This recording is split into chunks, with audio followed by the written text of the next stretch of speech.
Hello, my name is Kevin Chiddock. Today I'd like to talk to you about the controversial topic of government-provided healthcare. Many people around the world benefit from such a system, but after much research I'm here to explain why it's ultimately a failure. I know many of you are dead set in your opinions, but just hear me out. I will mainly focus on healthcare in the United States, but first I'll also cover the downsides of other countries' universal healthcare systems. Then I will explain how universal health care is unfair to the American taxpayer. Lastly, we'll talk about the way the system is abused. I hope I'm able to shine some light on a system that appears amazing but is ultimately broken. With that being said, let's dive right into it. Universal health care is not a new thing. There are currently 32 of 33 developed nations in the world that offer this service in 58 countries worldwide. Some of the most commonly highlighted are England, Canada, and countries in the European Union. They all share two major pitfalls, however. That's a lack of funding and an abuse of the system. The thing is, that's not the only problem. Canada and Australia, who are pioneers of the universal healthcare system, ranked in the bottom two for access to physical appointments, according to the Commonwealth Fund. I don't know about you, but what good is healthcare if you can't see a doctor? Canada also does not pay for any prescriptions. You're required to carry supplemental insurance, but you just don't get any medicine. The European Union and the United Kingdoms are also infamous for being plagued, according to the Guardian newspaper. Most people in the UK wait more than 2 weeks to see a doctor. Many give up because the illness is past. The healthcare system is also unable to perform all the surgeries yearly that they need to. Europe has seen a rapid decrease in medical treatment quality as the countries are struggling to pay for the system without increased taxation. In reality, every country with centralized healthcare is struggling. If the United States follows the precedent set by a failing system, won't we fail as well? Now that we talked about the problems of healthcare in other countries, let's talk about how the Affordable Care Act is unfair to American taxpayers. First thing everyone wants, obviously, is something that's free. Guess what? It's not free. If it's coming from the government, it's not free. A system that requires budget cuts from other programs and increased tax hikes does not make the world a better place.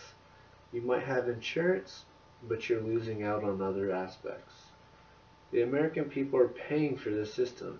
Unlike the United Kingdom, that literally taxes everything to give free health care, the American people are paying for it. It's obviously covered by taxes and ever-increasing premiums. Oh, and the fine if you don't pay for health care. I'm really not sure how that makes sense. Here's where it becomes unfair.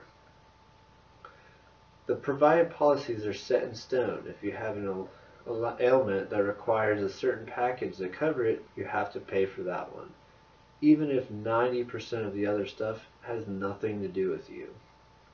The other major downside is the taxpayer, who is in tip-top physical shape, still has to pay the same amount as the smoker who's inflicted his own medical problems.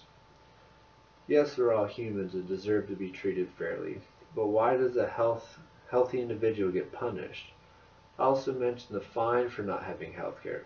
I don't understand how you can be penalized for not being able to afford something. My last point comes to this. The 90% of American taxpayers that had insurance before the Affordable Care Act are now paying for the 10% that didn't. Lastly, I want to talk about the abuse of the healthcare system. It is not only in the United States, but also in Europe. With every good idea comes those who will willingly abuse it. In the United States, in order to avoid having to provide the health care insurance, the Affordable Care Act business just cuts employee hours so they do not qualify. This has caused many people to have to pay for health care that they can't afford on less income. It's a loophole that the government should have seen coming. If anyone will beat the system, It's going to be the businesses, and they made it extremely easy for them. Similar concept developed in Europe, except instead of the businesses, it's the people. Here, as long as you're a resident of a European country, you get health care. What people do is they live somewhere else to avoid the high taxes, and then they come back when they require care. The government cannot deny it. They avoid paying for the system, but reap all the benefits. It's extremely unfair, but there is no way to prove it. I hope now you can see why the concept of universal health care is great, but ultimately a failing system. We talked about how 58 countries offer a health care system with a main focus on Europe, the United Kingdom, the United States, and their major pitfalls. I also covered the unfairness of the Affordable Care Act to American taxpayers, as well as the ways in which these systems are abused. Ultimately, the idea of a health care for all is amazing. We would all love for such a system to be in place, but it will just never work. It has been tried time and time again, and everyone is plagued with problems that hinder its effectiveness. All I know is that if I'm sick or need surgery, I don't want to wait 2 weeks. I don't want to pay more for no reason. What about you?